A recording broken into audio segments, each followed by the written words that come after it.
Yeah, Solid Hill TDS, what's up? Yeah, come on. I.O.W. Sports Network, late night edition. Let's go. Come on. We about to raise the bar. Wild card mark. Everybody grab a seat, cause you know we about to spark. Late night sports talk. Modelo Le Cigar. Man, you don't wanna start.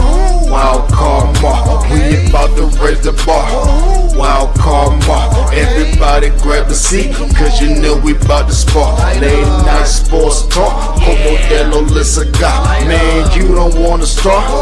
Wild card mark. Hey.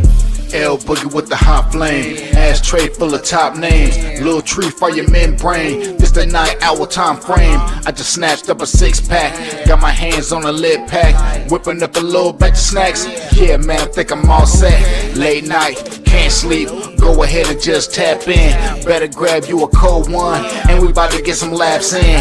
Wild card on the microphone, he'll hit you with a couple flurries. Y'all need to just strap in for some entertainment sports commentary. We about to raise the bar. Wild card mark. Everybody grab a seat, cause you know we about to spark. Late night sports talk. Modelo Le Cigar. Man, you don't wanna start. Wild card mark. We about to raise the bar. Wild card mark. Yes, sir. What's good, folks? What's good, people? What's happening? What's happening? I know it's a little later than what I normally come on. It's all good. It's all good. We gonna get it. Hold on. All right, my mic's straight. We gonna get everything straightened around here. You did. Happy Taco Tuesday. Happy Cinco de Mayo. And look, don't come at me, my real Spanish folks, my real Hispanic people. I understand that Cinco de Mayo is not y'all true Independence Day. I know. All right. But let us Americans and us Blexicans live. All right. Let us live today. All right. This is our day. This is our day where we just love to drink tequila. Love to drink cervezas. Love the guacamole, the hot sauce, the pico, and the tacos. All right. It's our day. All right. Just let us have it. Let us foolish Americans have our day. All right. We love Cinco de Drinko. I don't drink as much on Cinco de Mayo because I am trying to be a reasonable, responsible adult and parent. So, lucky you 10 years ago, I wouldn't have said that to you. I'd have been cutting up in the streets on Cinco de Drinko. Anyway, how's everybody doing? Hope you're having a great Tuesday, early Wednesday on the East Coast. Technically, we're on the Wednesday here in the Central Time. Still got a couple hours left on the West Coast time for Cinco de Mayo. So hope everybody's having a fantastic Tuesday/Wednesday, early Wednesday. All right. Now that we got that out the way, y'all see the headlines, what we got prepared for y'all on tonight's show. All right. We're going to talk about something that I've been trying to beat into people's head about gambling and NCAA. We're going to talk about that as Brendan Sorsby. He's got his little situation going on. All right. We'll talk about gambling in the NCAA and why I told a lot of people from the jump, ban it, don't allow it. All right. We'll talk about that. Obviously, it's this time of year where cats get eliminated from the playoffs, especially if you are a big name. A lot of the discourse around your name, your legacy. All right. People love that L word. People use the word legacy more than they use the word love. All right. We'll talk about the legacy of one Kevin Durant. All right. But let's start right here. NBA playoffs, baby. NBA playoffs is cracking. What's going on, Gail? Classic line. What means KC? Kansas City. All right. Yeah. Kansas City, Missouri, to be specific, just in case you didn't know. Gail, there's a Kansas City in Missouri and Kansas, where the city sits on the border. So you got Kansas City, Kansas, and Kansas City, Missouri. I'm from the real side. Missouri side is the real side. No disrespect to the Kansas side. It's just that ain't nobody checking for y'all. All right. When they talk about Kansas City, they talking about the Missouri side because that's where we got the football team. Well, at least for the next 5 years, the baseball team, all the barbecue. All right. The dispensaries. All right. And what else is on the Missouri? Yeah, we got all that on the Missouri side. All right. So yeah, there's a difference. Yes, it means Kansas City, KC. Yes, that's what it means. Mm-hmm. I hope you learned something tonight. Hey, that's what happens when you tap in with your boy Wildcard Mark. Make sure you like, share, subscribe. I might drop some more nuggets for you. Okay. So, I might drop some more. Hey, I'm just letting you know. I didn't know where you was from. You asked a question, and I wanted to make sure that you knew. Kansas City. I don't know if you heard of the Chiefs. They're starting to become big over in Europe. One of NFL's most popular teams. They starting to become big over in Europe. Kansas City Chiefs. Ever heard of them? My man Gail. I know that American football is starting to become popular internationally. It's not as popular as football, as Europeans call it. I'm not trying to disrespect you, Gail, but y'all love. We call it soccer. We don't. We trying to get popular with the NFL on the same level as football. Soccer and UEFA League, Premier League.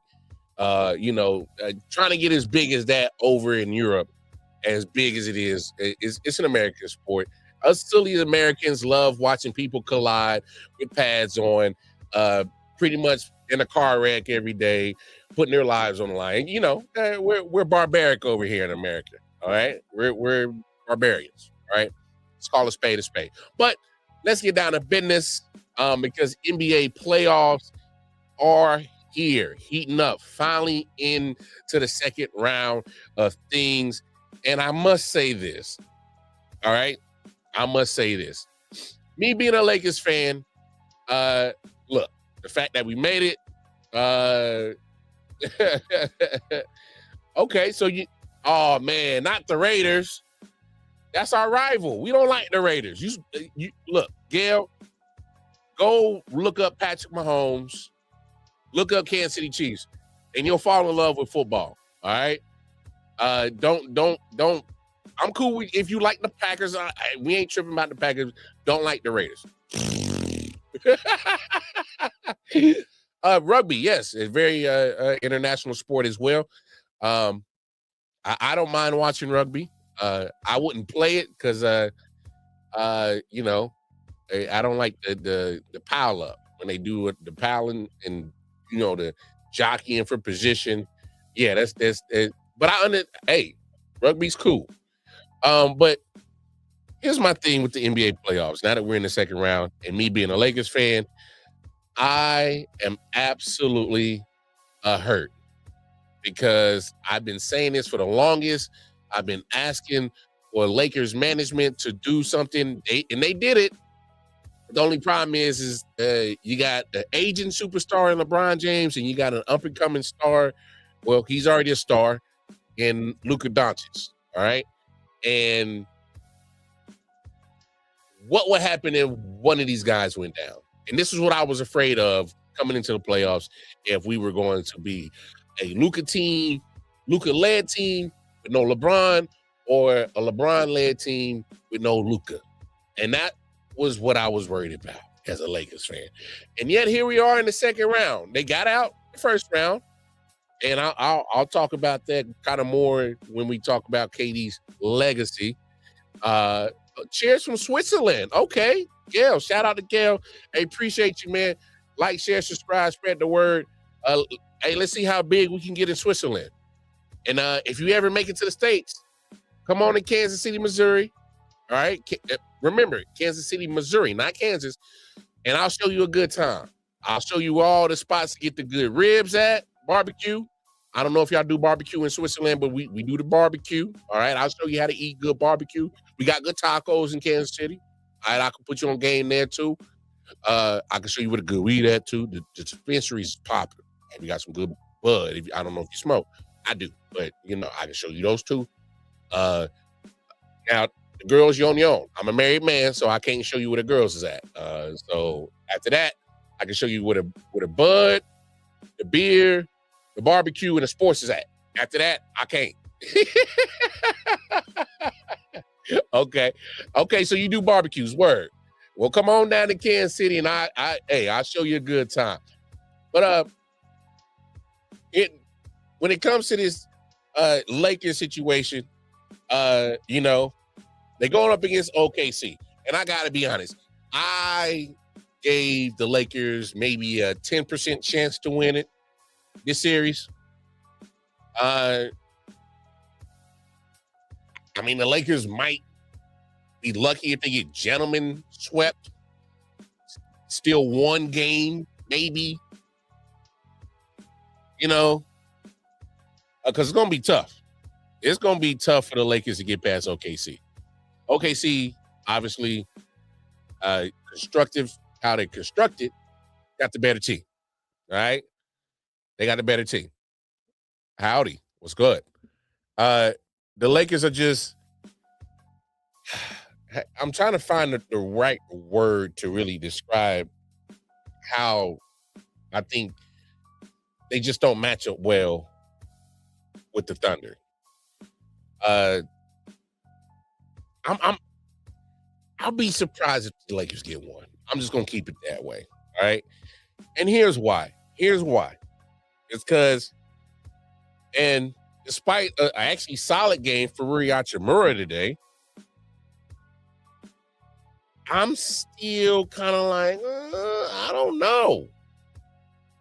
I can't have AR, my man Austin Reeves, going 3 for 16. I can't have that.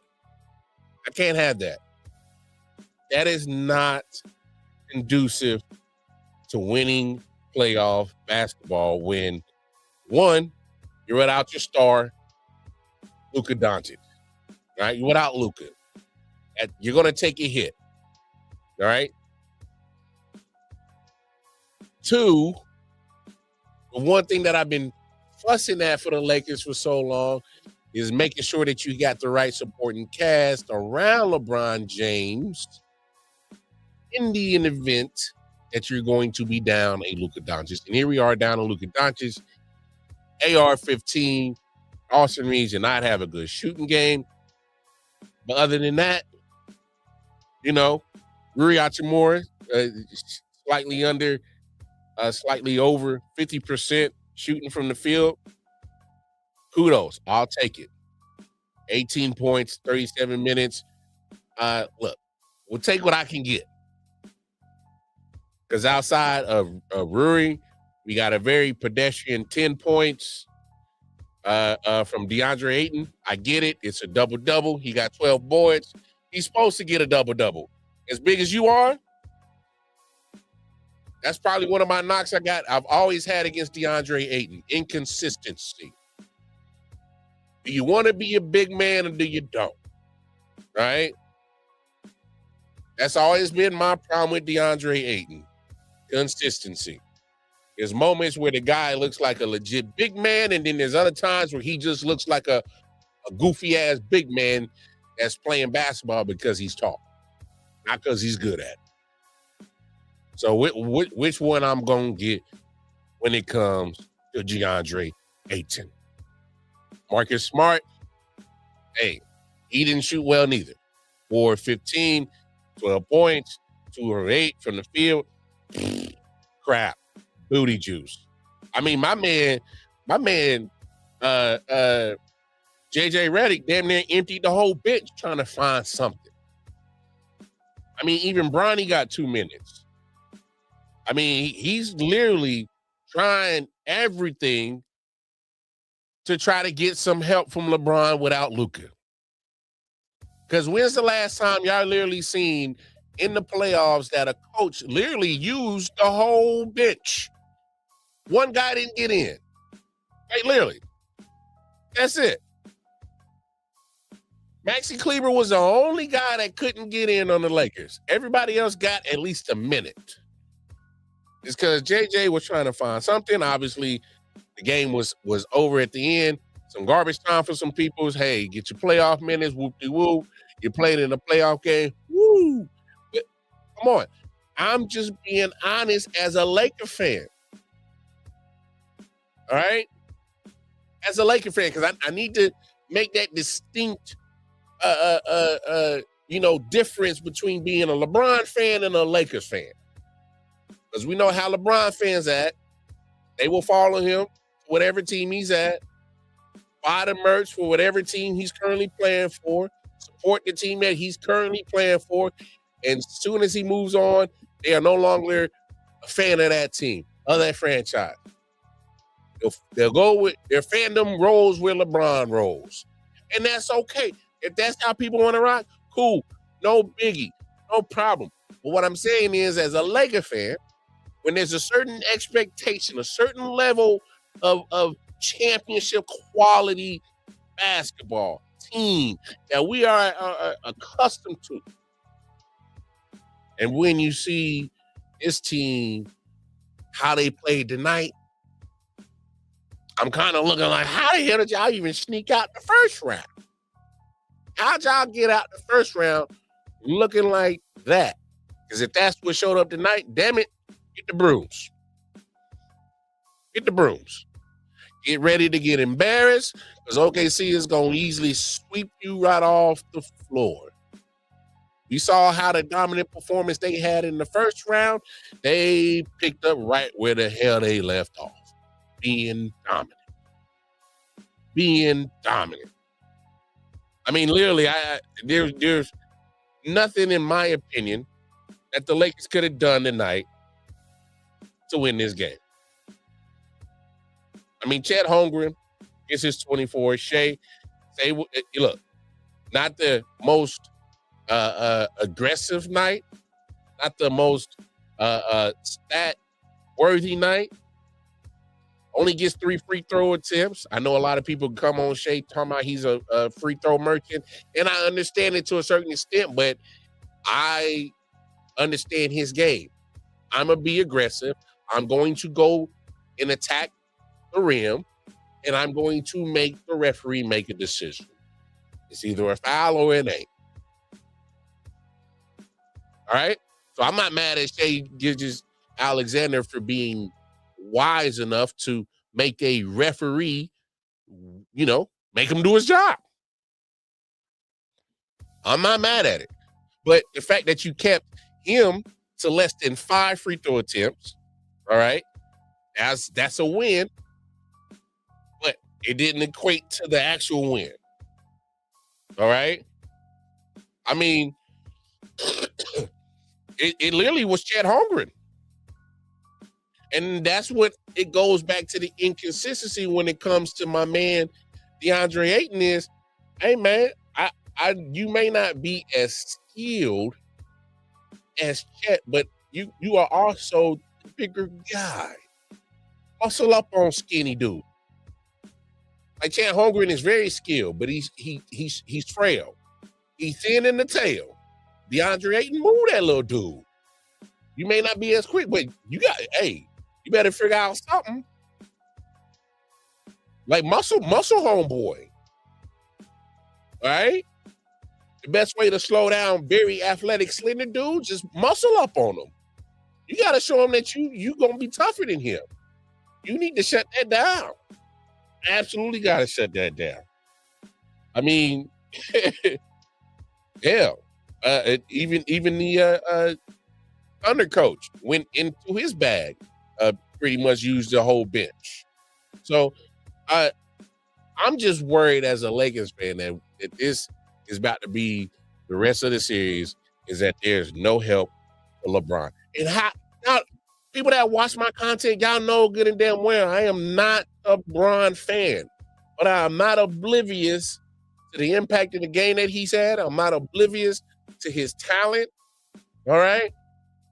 And I'm damn sure not gonna be oblivious to how important he was or is to the damn team as of right now. All right? Because when you ain't got Luka, you got to fall back on 41-year-old LeBron again. And I don't know about y'all, Lakers fan, as much I respect his ball, his basketball capabilities, his basketball IQ. I've never been a big fan of LeBron, but in this situation, hey, come on. I'm going to need somebody to kind of give my guy some help. Help. Help. Somebody come help my man Bron. And look, I'm not trying to freak out because it's game one, but I'm just being real. I'm just being honest.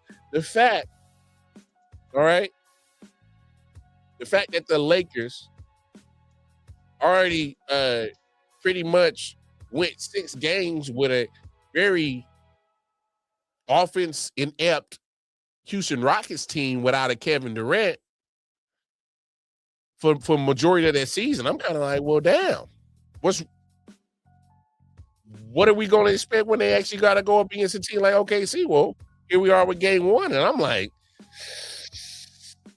damn, son, you might want to pack your bags, get the broom ready. It ain't looking too hot. It ain't looking too hot. I mean, I just got to be honest. I never pitched LeBron well because I don't like pitching superstars bail when, especially in the NBA, when you as a superstar can affect the scoreboards so easily by yourself. You can. LeBron can easily affect the scoreboard by himself. KD can affect the scoreboard by himself. Steph Curry can affect the scoreboard by himself. Victor Wembanyama can affect the scoreboard by himself. Jokic. I'm talking about the dogs, the superstars. When you like that and you can affect the scoreboard by yourself, ain't too many times I'm gonna pitch you bail. But in this situation, I'm like, yeah. What do we expect? I mean, this guy has been 22nd, 23rd year, came right out of high school. A lot of tread on their tires is worn out. LeBron James might be the epitome of till the wheels fall off type athlete. He gonna rock till the wheels fall off. I mean, hey, the guy takes great care of his body. Never doubt that. Never doubt that. But here's what scares me. Here's what scares me. LeBron was awesome. Again, he's 41 years old. He had 27 points. Like, he can't do anything more than this. It's going to be on the supporting cast, isn't it? Yeah, it absolutely will be on the supporting cast. I honestly was surprised by LeBron's performance because what lives rent-free, you know I'm a Houston native, what lives rent-free in my brain, I think it was after game 3 versus the Houston Rockets, they asked the sideline reporter, how are you doing, LeBron? And LeBron said, I'm tired as bleep. And we saw the miles sort of stack up, but he's a true professional. This man invests $1 million in his body every year. The professionalism for him to show up and also capitalize on what the Thunder did. I was thoroughly impressed with LeBron James. Everyone else has to raise their game. The DeAndre Aytons, the Rui Hachimuras, again, Austin Reeves, those guys have to be top tier for them to have any sort of a chance. And that's Tanae Ogwumike. She was on with Scott Van Pelt tonight. And she's right. I mean, I was impressed with LeBron. Again, I'm not a LeBron fan.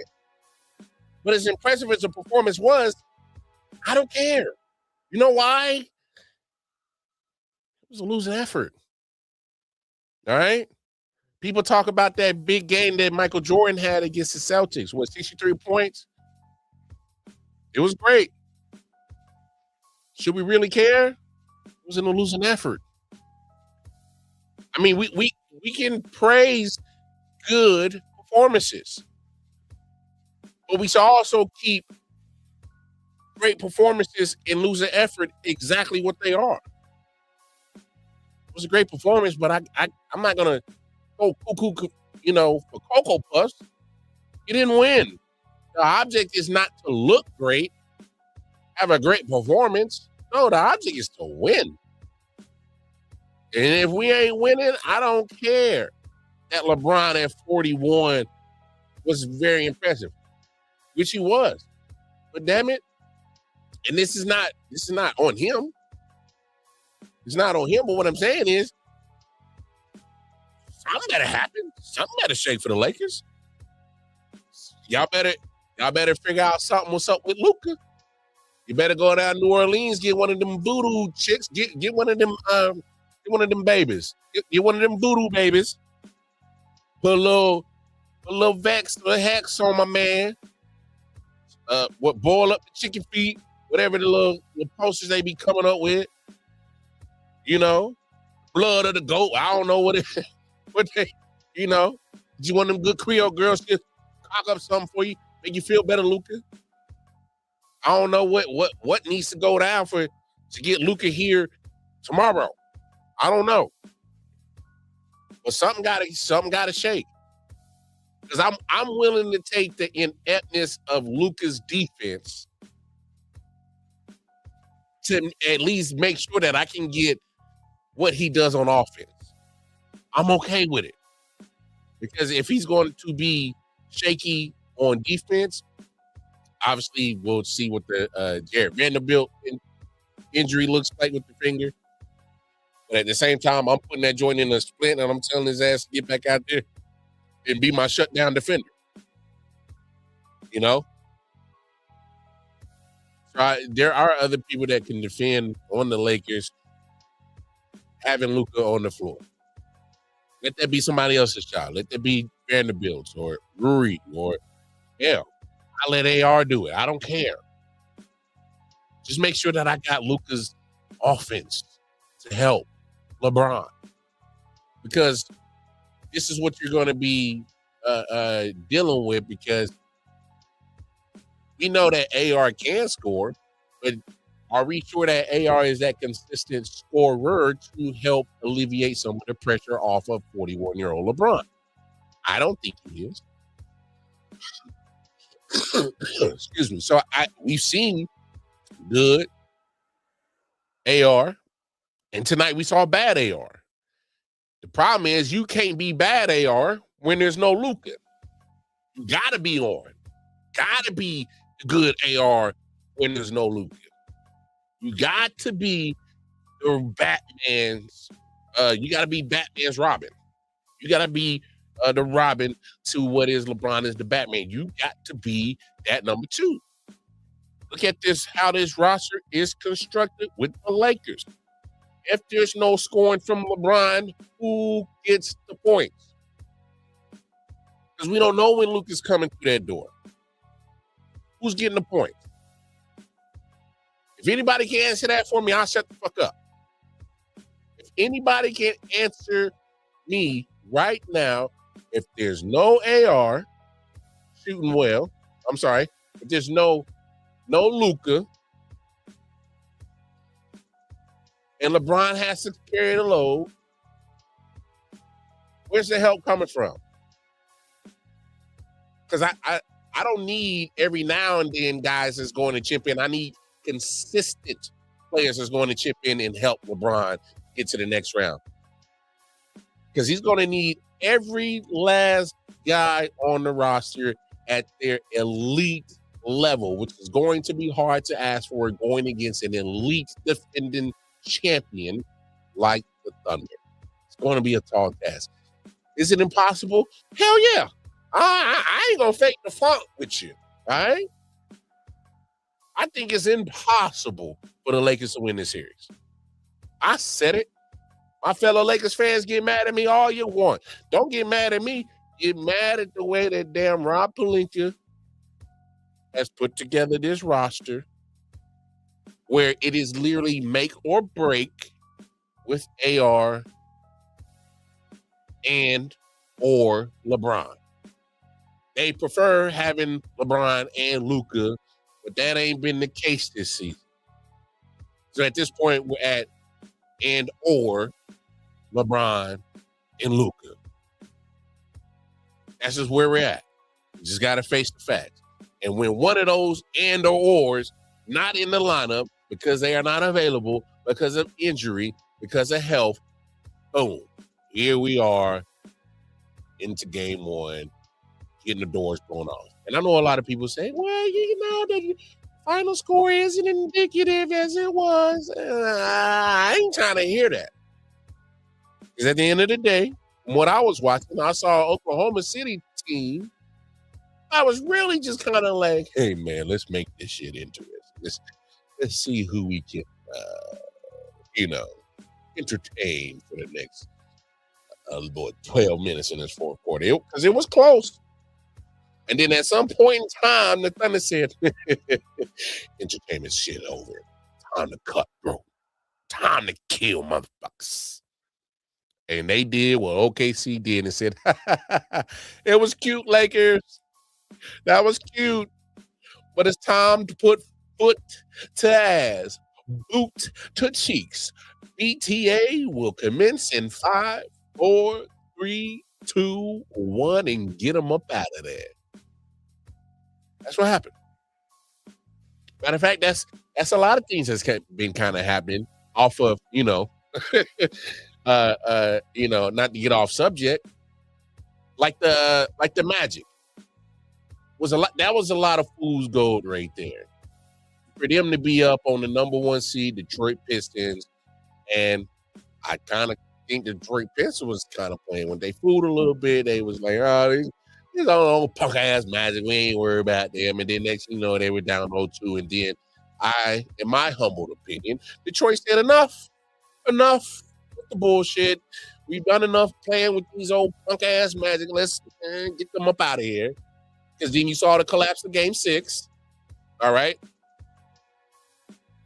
Then you saw it just complete demolition in Game 7. All right. Same with the Cavaliers series in round 1. They finally stopped playing and was like, we're so much better than you. Yeah. We shouldn't even be here in Game 7, but now that we're here, let's just flex and show that we really are better than you. Because that's what I kind of felt how the situation went down against the Raptors. By the way, I'm becoming a huge fan of Scotty Barnes. I might have been a little unfamiliar with your game. I apologize, Scotty Barnes. My bad. I kind of like what you're doing. I kind of think that Toronto might want to make sure that you do all you can to build around Scotty Barnes. I like his game. He kind of gives me a real old school feel where he kind of seemed like he wasn't okay with settling with jump shots at the 3-point.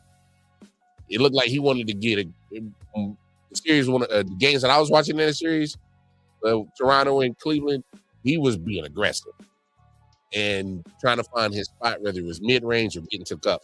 And I love that. Maybe I'm old school where, okay, I am old school. I'm cool with the 3-point shot, but when, damn it, you are literally taking, as a combined in the game, it's probably damn near more 3-point attempts than points scored that blows me. All right. When both of these teams are combining, probably shooting 45 attempts apiece, it's crazy to me.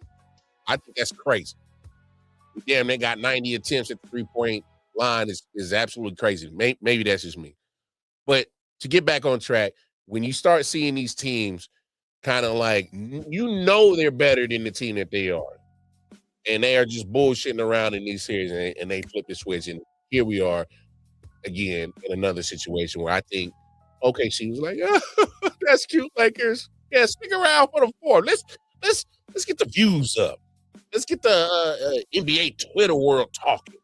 Let's get First Take talking. Let's give them something to talk about. Stephen A. Smith needs something to talk about tomorrow. Max Kellerman's probably somewhere talking some shit. Let's get Nick right, being Nick wrong tomorrow. Have him say some outlandish bullshit. So I kind of feel like, okay, she was like, yeah, let's entertain this shit up a little bit. And then bam, that was cute, Lakers. Y'all motherfuckers ain't shit. I know we gonna sweep y'all right. We might even give y'all one. Just to ask some sizzle, you know. Respect to the team. Okay, see? Hey, ain't gonna be a problem. Don't be surprised if they repeat. But I will say this, especially in the West, with the second round finally getting going, and I want to talk about last night's game, Timberwolves and Spurs. And here's where Nick Wright is already being Nick wrong. He's already jumping off the ship of the Spurs. Oh, I can't pick them no more. I got to roll with the Timberwolves. Whoa, relax. You can't be prisoners of the moment. Now, I understand that the Timberwolves are absolutely playing, in my opinion, more mentally, I guess, aggressive, especially when they were missing Ant-Man for a couple of those games last series. And you kind of saw, like, the mentality that Ant-Man has is, like, spreading. It's infectious. It's kind of spreading among the team where they play with not reckless abandonment, but mentally they play with reckless abandonment. And what I mean by that is they don't care. Y'all saw how they was not afraid of Jokic in that series? Last series against the Nuggets? Hey, they had homeboy frustrated, mad, starting fights, getting emotional. You want to rattle a motherfucker? You know you got him when he's emotional. They had Jokic emotional on the ropes, bounce his ass up out of there. I will say this: Jamal Murray should have done a better job being the co-host. But that's neither here nor there.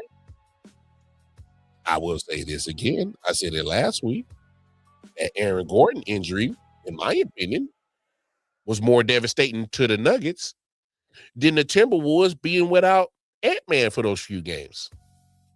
Well, obviously, it's easy to say that now because they advanced, but I said this before they advanced.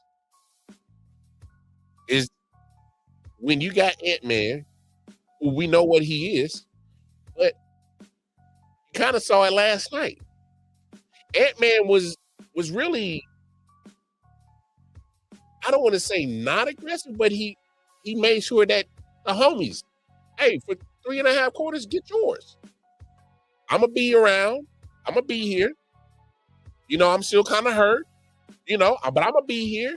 And then when it mattered the most, they said, hey, man, Ant-Man, you've been doing a great job as a leader, hyping us up, pumping us up, being a great cheerleader, and you've been around. All right, now we need you to take it to the finish line. And guess what? You know what happened in that game 1 last night? Ant-Man said, hey, y'all been killing it. Y'all won some games without me against the Nuggets. Wasn't scared of old big, slothy looking ass Jokic. Hey, man, since y'all ain't got us get to this point, I love y'all for that. I'm going to repay y'all and take it home. And there was a point in time where Ant-Man went from probably as cold as polar bear's testicles for the first 3 quarters to hot as helter-skelter liquid hot magma in the 4th quarter, closing shit down. You got to love that. Matter of fact, Ant-Man made me even love him as a fan even more last night because of his thought processes. And hey, man, my dogs was over there doing work when I was injured. They got past Jokic and them. We in the first round. Ain't nobody giving us a chance against Wemby and them. And here we are still in game 1. Because that's attitude. This one thing that sometimes skills and attributes, there are some that you just can't put on a stat sheet. And attitude is one of them. And y'all can't tell me no different that the attitude that Ant-Man has ain't one that's going to bring him championships. Ant-Man's going to get him some championships before it's done and over. It's up to the Minnesota Timberwolves to make sure they got the right people around them. Right now, they actually got a solid squad. I don't know if they're gonna win the championship, but damn it, you got the piece because he got the skills. Because Ant-Man he got the skills to play both ways. I say he's probably one of the best two-way players in the league. He gonna play both ends of the court.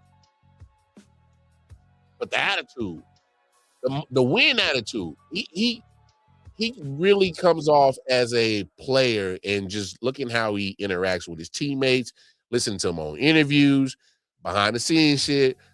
This dude seems like the type of cat that, hey man, I run through a wall for him, man. If you was one of his teammates, because you know he's gonna do it.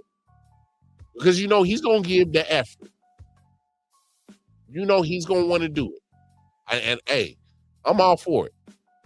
But I ain't gonna be like Nick Wright and be Nick wrong in this situation and just hop off the Wemby bandwagon just because it was one game.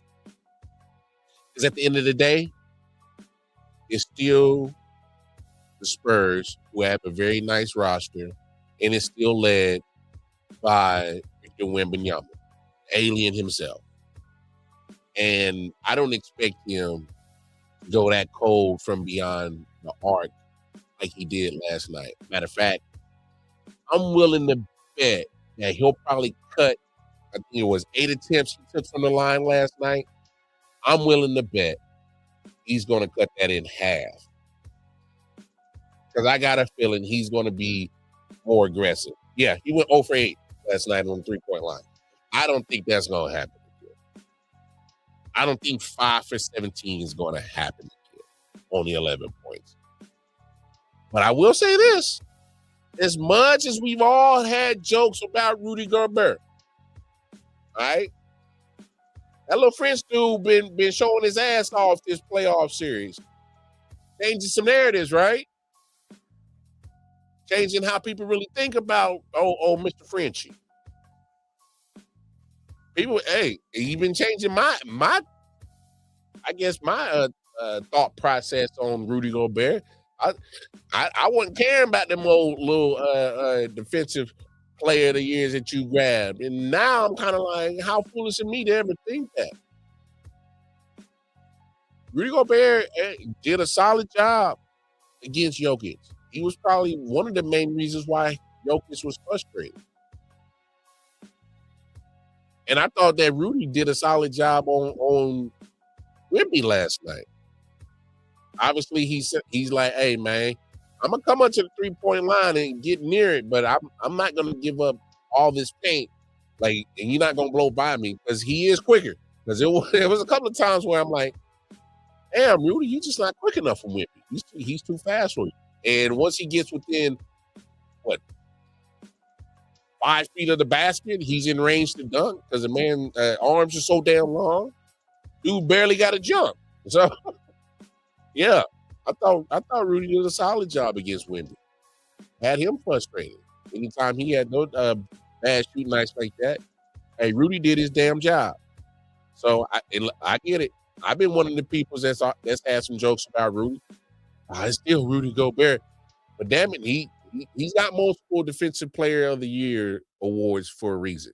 And they don't just hand those out to bums that just can't defend. I mean, we just got to be honest about that. So him being a not only a Defensive Player of the Year, but a multiple Defensive Player of the Year winner. Okay, my bad, Rudy. I know when to apologize and shut the fuck up. My bad. Right? But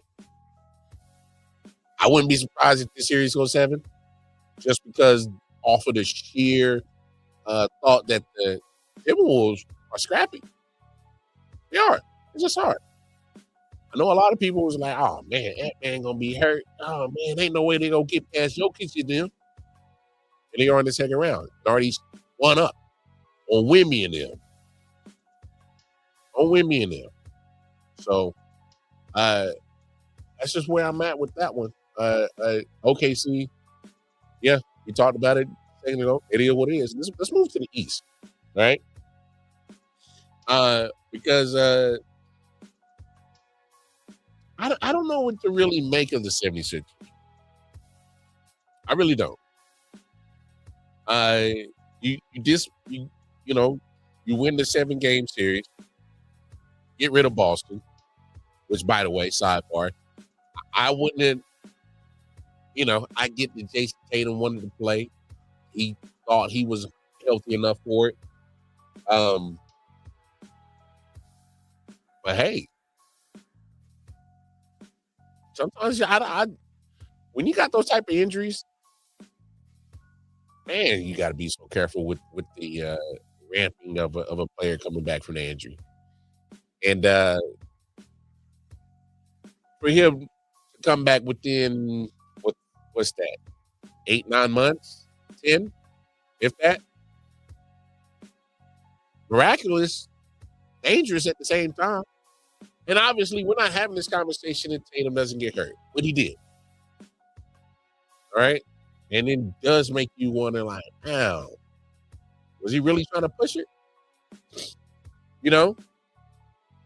Like was Jason Tatum trying to push it too hard, trying to come back at the end of the season? And I know they were trying to they weren't. I think they should have done a better job at minute restricting him on the way back, because he wasn't doing back-to-backs, but there was times he's getting 35, 36 minutes. Like a few times. It's kind of like, if this guy's coming back from this type of injury, like, why don't we give my man 10 minutes here, 15 minutes here, then ramp it up once you see that his body's responding the way you want it to. So go from 10 minutes, 15 minutes, 20 minutes.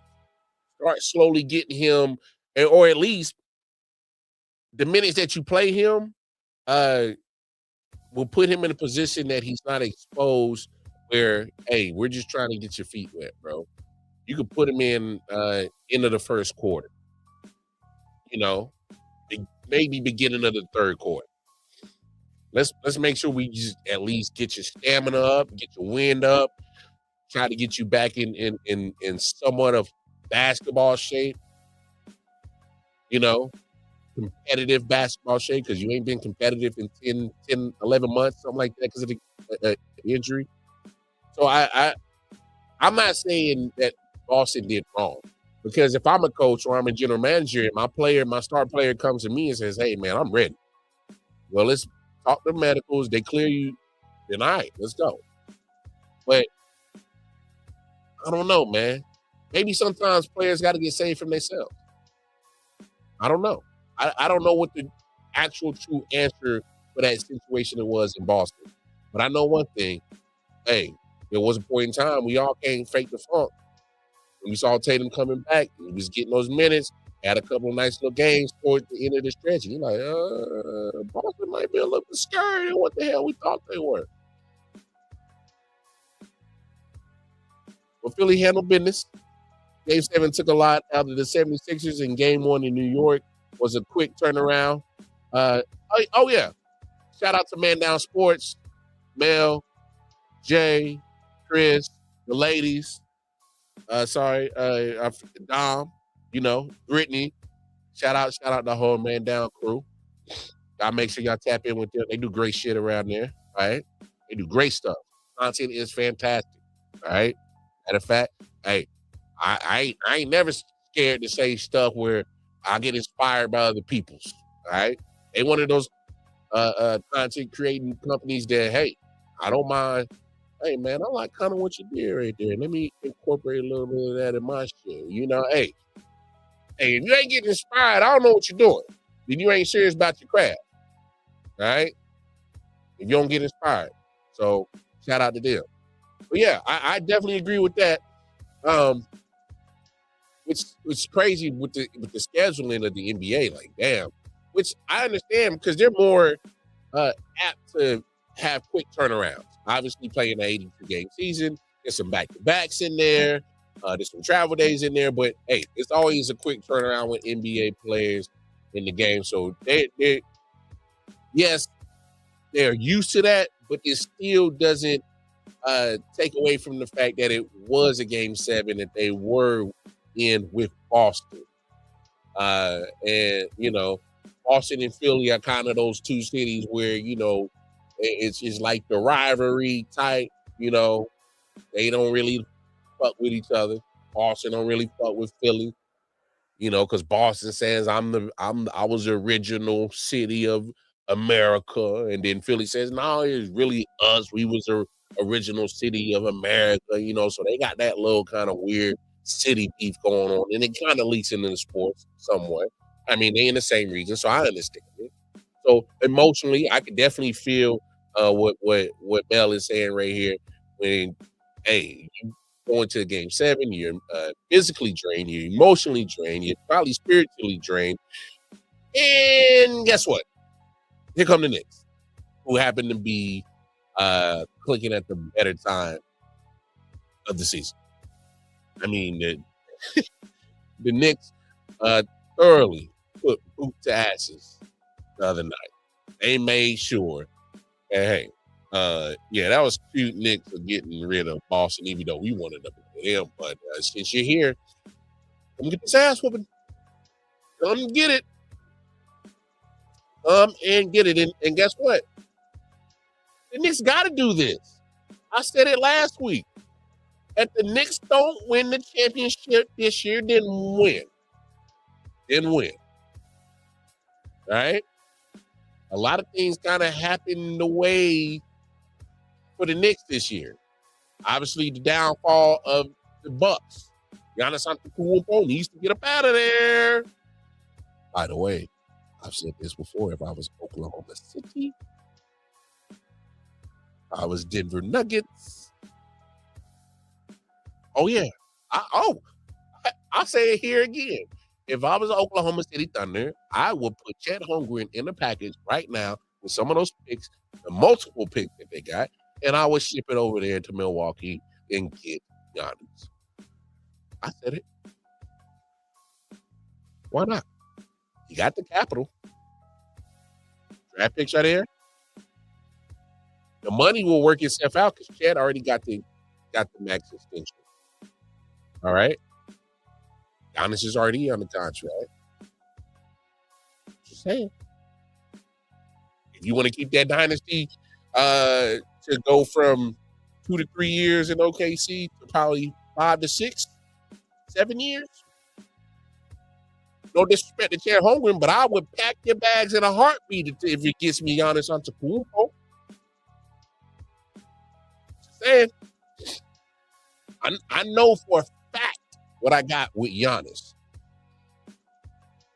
I think what you got with the possibility of Chet does not equal to what the factuals of what you know what you got with Giannis. I would trade that in a heartbeat. He's 30. Probably got, 6, 7, maybe 8 at their max. Elite years. Chet, I get it. The younger one. That body frames, he frail in the tail. All it takes is one good shoulder check into that chest, might cave that whole motherfucker in. All right? Y'all remember what happened when Yao he was tall, but he was lanky. Y'all remember when you get tall and lanky going against power.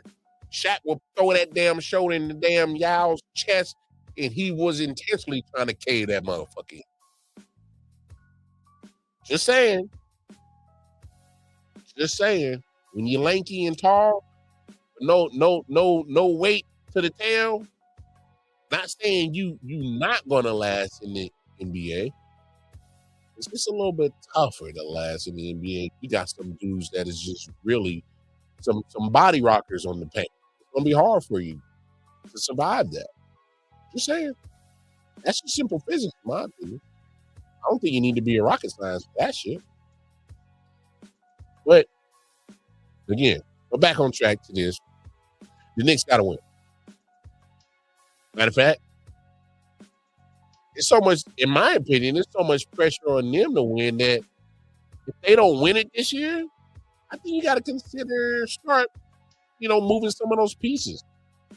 Maybe Mikal needs to go somewhere else, and you might get some value from him. Maybe OG needs to go somewhere else. maybe you start thinking about Jalen, Cat. I'm not saying you blow it up, but you gotta. If they don't win the finals this year, then I don't know what you hold on to because you hit the ceiling. You already fired one coach for hitting the ceiling. Mike Brown's in his first year. It may sound crazy, but Mike Brown got to go win it. It's just, if not now, then when? Again, Milwaukee's been down. Boston, they kind of scared us, but they're not the same.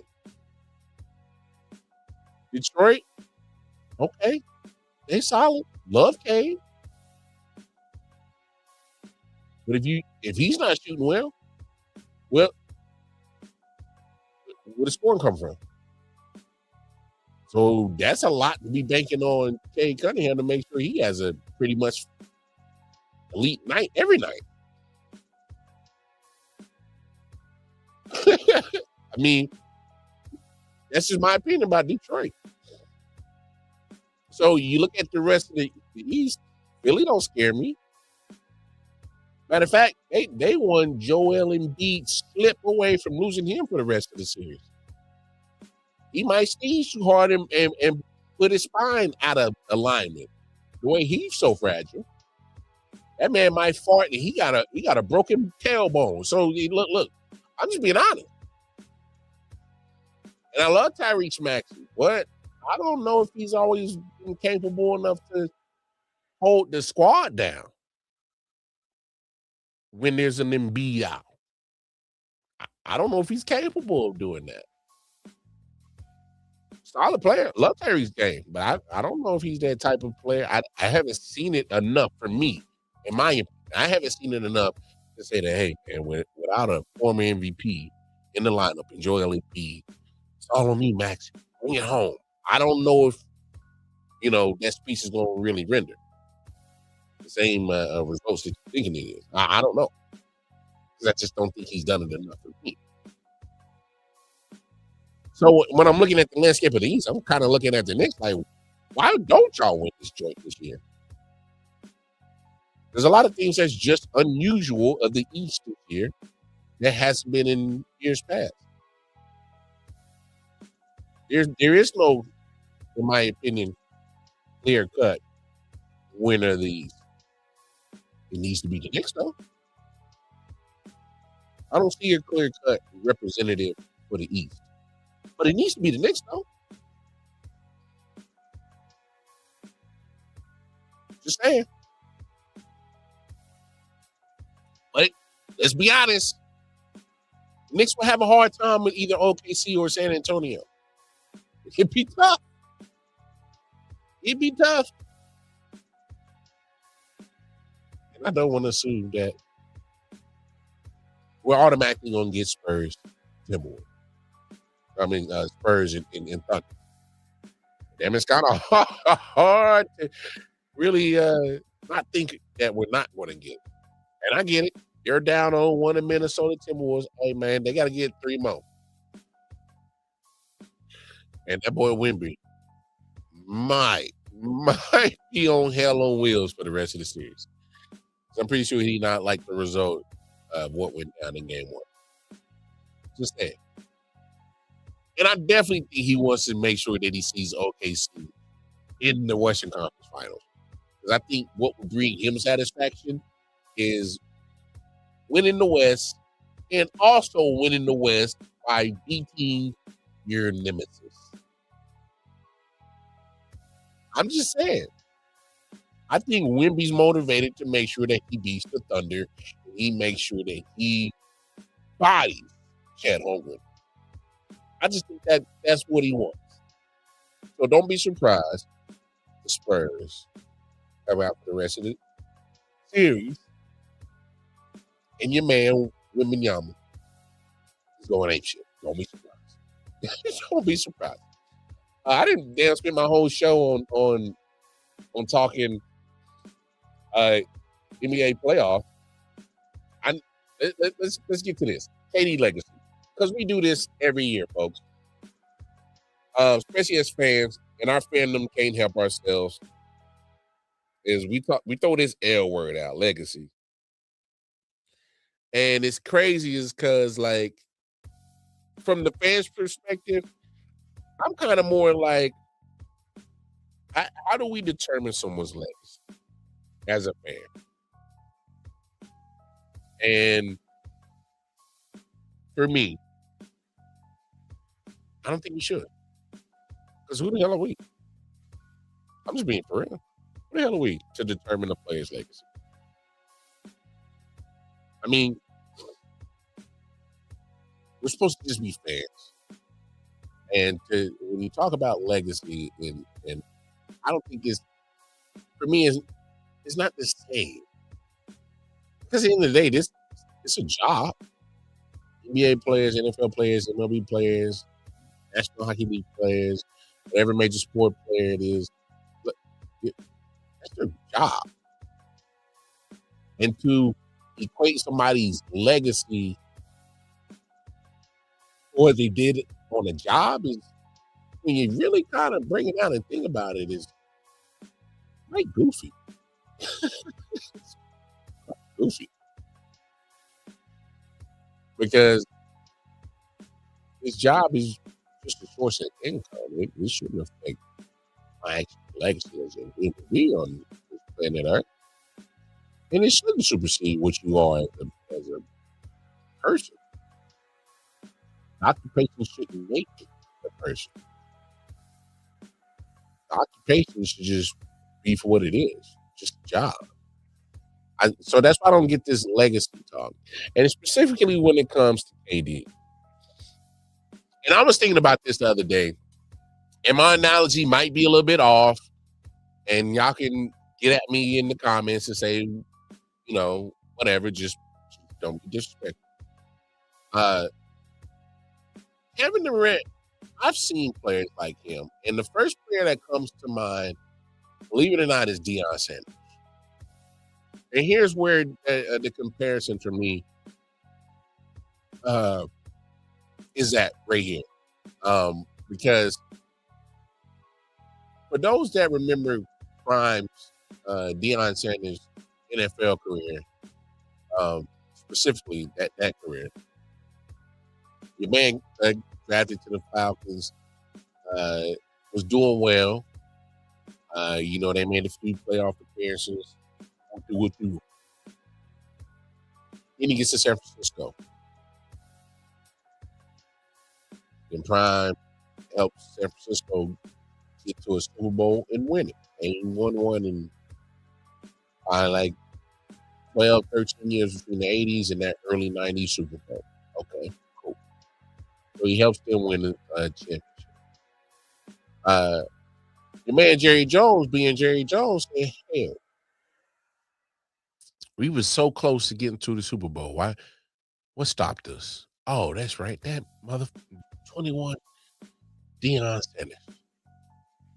Well, why don't we go ahead and get that man an offer he can't refuse and go ahead and leave San Francisco, just won the Super Bowl, and come on, stay on over to us, Dallas. And it happened. It happened. And then he won them a Super Bowl. And then, of course, Deion Sanders gets older, not so as fast, still got the great instincts and whatnot. Because remember when Deion Sanders played for the Ravens, he's 35, 36 at this point in time, still making solid plays. Remember, he played till, was it 2002, 2003? There was some stints that he was kind of bouncing to team for a stretch of a couple of years. All right. But my main point is you saw a great Hall of Fame talent in what Deion Sanders was. But when it was time for him to start getting chips, he seemed more of the Deion sniper prime time. He was pretty much their Sicario, their fixer, their contract hitman. All right. Don't really have a home bases residence. Excuse me. But you travel, go all over the place to places, and you were just there to do one job, is to be a killer. And Deion Sanders was in Atlanta for a few years, wasn't getting the success he wanted, and he signs the deal. Signs the deal with the 49ers, Cowboys back years with Super Bowl. So he pretty much was a hired cornerback, hired gun, pretty much. You add Deion Sanders to your team, man. And not only are you going to get one side of the field locked down, but he might help us get to a Super Bowl because he affects special teams as well. So when you see that situation where a guy so talented like Deion Sanders is pretty much becoming the hired gun, I'm relating that to Kevin Durant because he was brought in to Golden State to help put them over there. He did that. He did that. The only problem is just like primetime Deion Sanders, the older he got, the body just didn't move like we used to. And in this case, my man missed some games because of the injury, and a lot of people were like, oh, it's an ankle. Get your ass out there and play. Blah, blah, blah, blah, blah. Everybody got to chill. You got to relax because if there's anything, one person in the NBA that I don't question about their desire to play is Kevin Durant. Let's push it into perspective, folks. When's the last time y'all seen Kevin Durant even linked? Any photos leaked of him being with a woman? And I'm not being funny right here. I'm just being for real. My man's not linked to any ladies. All right. We've seen his grooming habit. All right. Ain't the best at brushing his head and B2Bs or brushing his beard. All right. He's made it known that he ain't big on using lotion. All right. So let me get this straight. People are questioning Kevin Durant and his legacy. Huh? You talking about the man that has always been about basketball? Him? We're questioning his will and want to play? Come on, folks. Let's talk intelligently. Let's really be honest about this shit.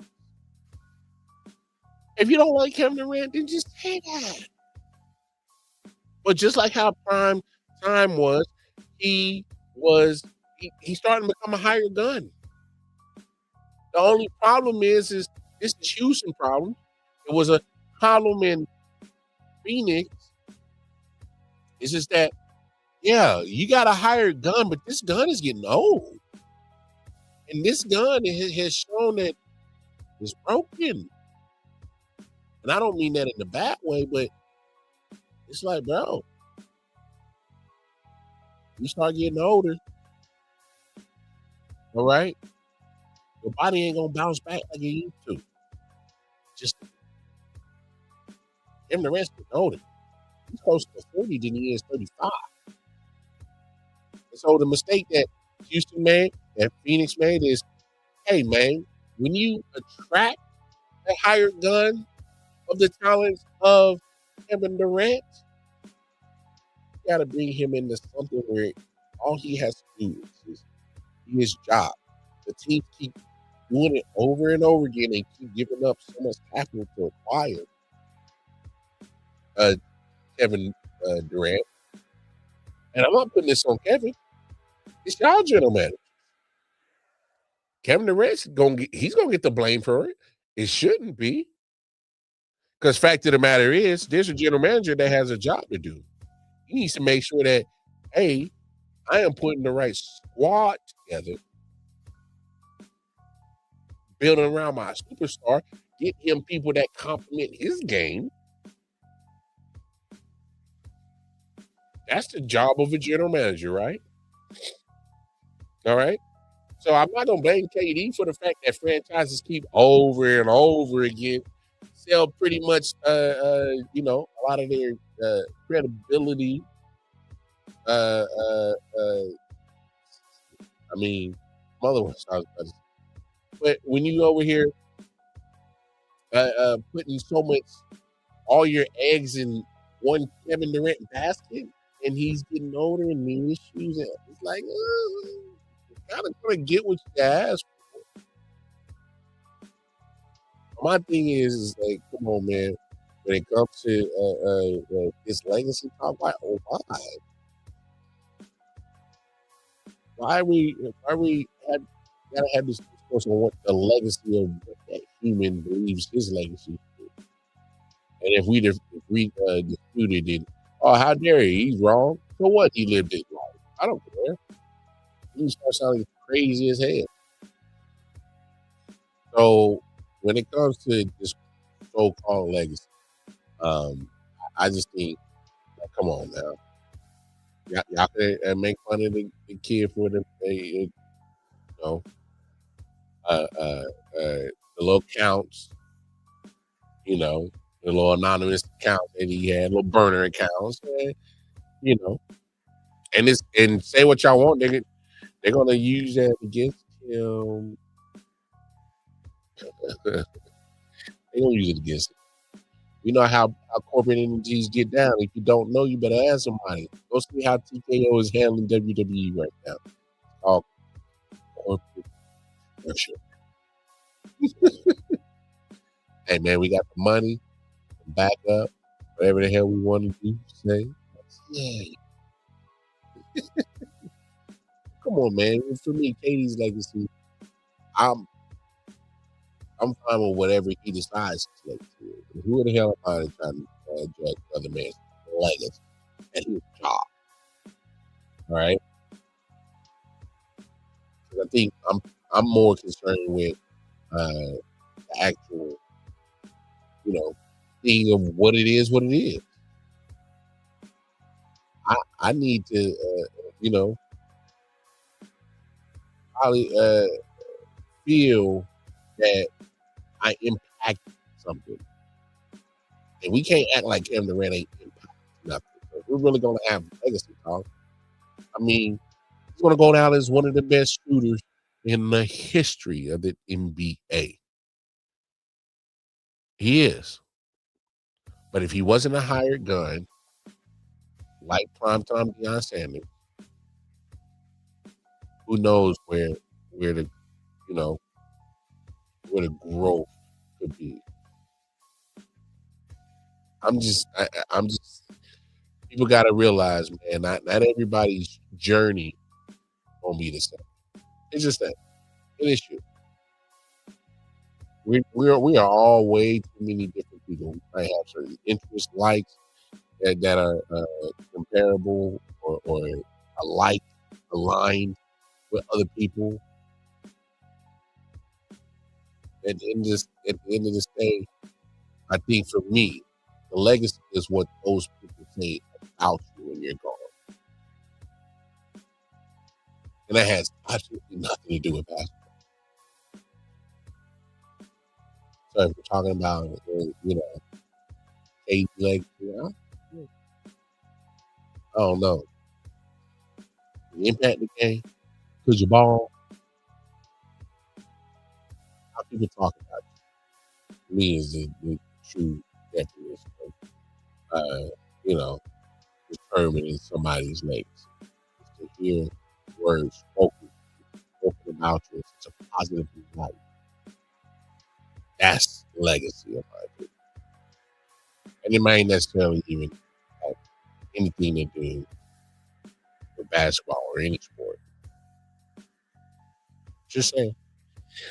All right. Hey, it's on the docket. I'm gonna give it to y'all. Because not only NBA players, you know, they got their own little gambling situation going on. As I saw Damon Jones took the guilty plea, he took that guilty plea. He's like, man, this let me serve my time and let me burn up out his earth. But I've said this on the show before, and I can't remember which episode it was months back. At some point in time, I was talking about it because there was some rumblings. All right.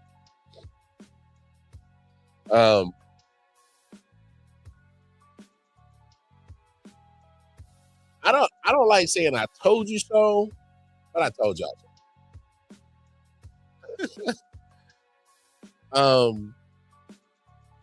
There was gonna be a point in time at the moment that the NCAA did not ban gambling. I knew something was crazy. Why? My main thing is that you already got NIL transfer portal, which is already a big talking point for collegiate sports anyway. And you're already, you know, focused on how you can do to improve the game. Well, let's start with that one. Gambling rule. Make it 100% illegal. You can't bet a nickel, a dime, a penny, a dollar. Like, I just don't understand how there's so much NIL situation, transfer portal with all the money. I don't like being here. Who's gonna pay me more? And hey, get y'all bread, little homie. I'm just more irritated that before it was go get your bread is how are we gonna structure this thing so that it doesn't turn into the bullshit that it is now, where cats is getting outbid when it comes to money that can be donated to the school. Blase, I might know that person, they know this person. We can, you know, backdoor an operation. All I'm saying is I've been telling motherfuckers not to let these kids gamble because they're not responsible. Ladies and gentlemen, I may not be 24, 23, 22 no more, but I'm willing to bet that if I was still 19, 20, 21 and had a pocket full of money with my name, image, and likeness, still that shit was probably getting wasted that night. I'd have acted a damn plum fool with NIL. Oh, what? How much can my NIL get me? I'd have been worse. But you got to make sure your talents back up the money that goes with it. And sometimes, unfortunately, some of these cats ain't got the cash, they pull or skills to back up the money that is flowing to their pockets. But the gambling part should not be allowed at all. Shouldn't be allowed at all. The moment I saw that they weren't going to 100% definitely not ban gambling in the college world, I knew something was wrong. Because it just didn't make sense. Like what? Like when we seen how some of these kids acted, no disrespect, the whole team of Georgia got some lead foots. Let me getting this NIL money. All of them probably got stat packs. They all walking around with the Dodges, the Mopars. We stat packed out.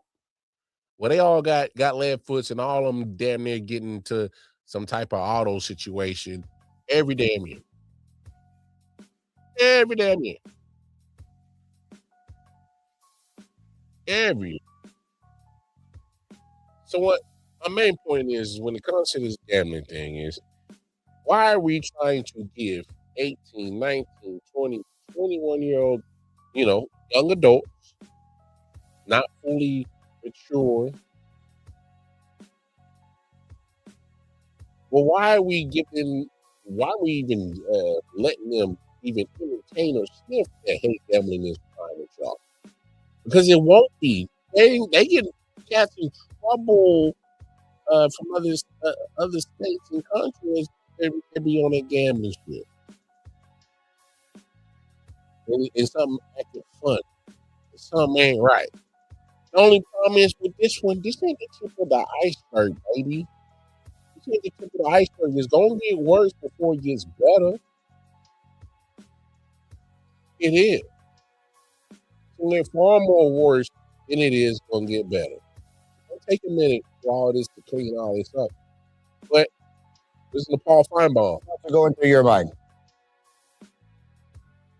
I believe this is the tip of an iceberg. This is a story that a lot of people have been waiting to happen. It was a couple of years ago, head baseball coach at Alabama bet on games. He was fired immediately. The story went away. But this is such a big story. I called Danny Sheridan last night, the well-known sports handicapping expert.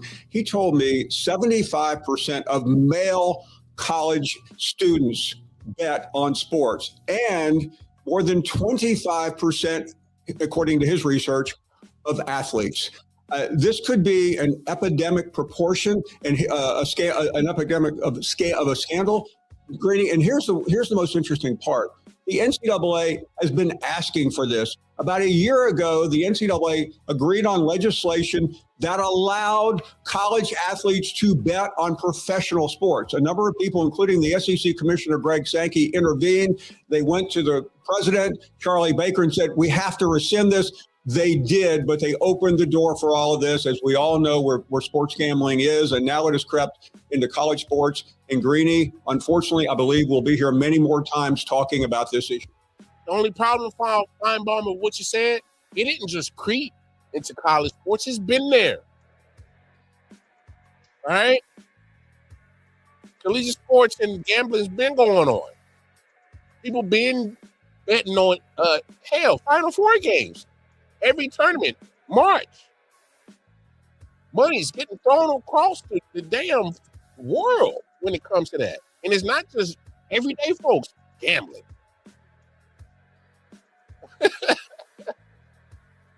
I mean, literally, you heard they say, hey, man, y'all can bet on college sports. No. It's too late. Too late. It was too late.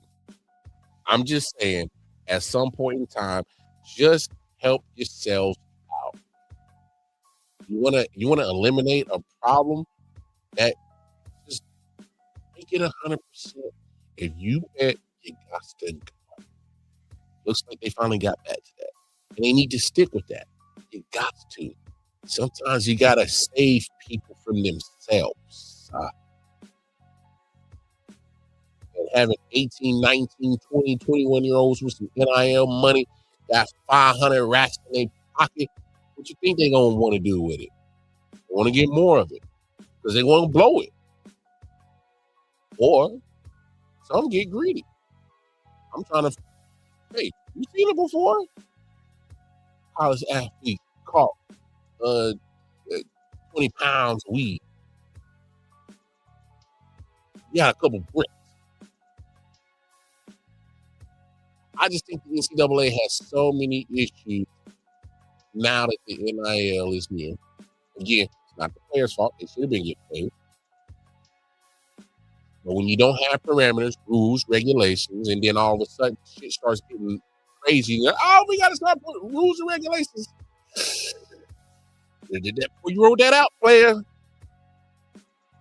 I know one thing. I know when I'm sick of one job, I'm going to go get another job before I get rid of the other job that I'm sick of. I set myself up. NCAA, they did none of this stuff. They said, yeah, I've been crying about this money shit here. Fine. Hey. Okay, NCAA, what's the rules and regulations? Nah, we'll figure that out. No, player. Set yourself up. In culinary world, we call it mise en place. Put in place. You gotta put it in. You gotta put some stuff in place. Put it in order. That's what it is. NCAA did a poor job. And I'm not absolving Brendan Soares. He's going to get treatment, whatever, you know, saying he has a gambling problem. Hey, by all means, get the help that you deem necessary to get the help. But I'm also not going to act like kids. Kids. It's still going to be kids. They're still young adults who are not 100% there mentally to handle everything like an adult. It's just not. It's just not possible. Still gonna do young kid goofy shit. Just facts. Just the way to land. But hey, y'all, I'm gonna get up out of here. It's a wrap. Hope y'all enjoyed watching the Mayo. I haven't talked enough. Flapped my gums long enough. But we up out of here, man. I appreciate y'all. Hey, do me a favor. Like, share, subscribe. Hit that bell notifications. Tap in with your boy. And right there, you see that under my name, Wildcard Mart? That's my Twitter handle. Twitter at KC Wildcard Mart. Just go there. Then you can see a lot of the content that I do outside of I.O.W. sports. You know, ART podcast, you know, Audible podcast. So make sure you tap in with that. And of course, hey, I.O.W. Sports Network on all social platforms. Tap in with us. YouTube channel, especially the YouTube channel. Like and subscribe there. But until then, until the next time, the Wildcard Mart is outie. So take care of yourselves.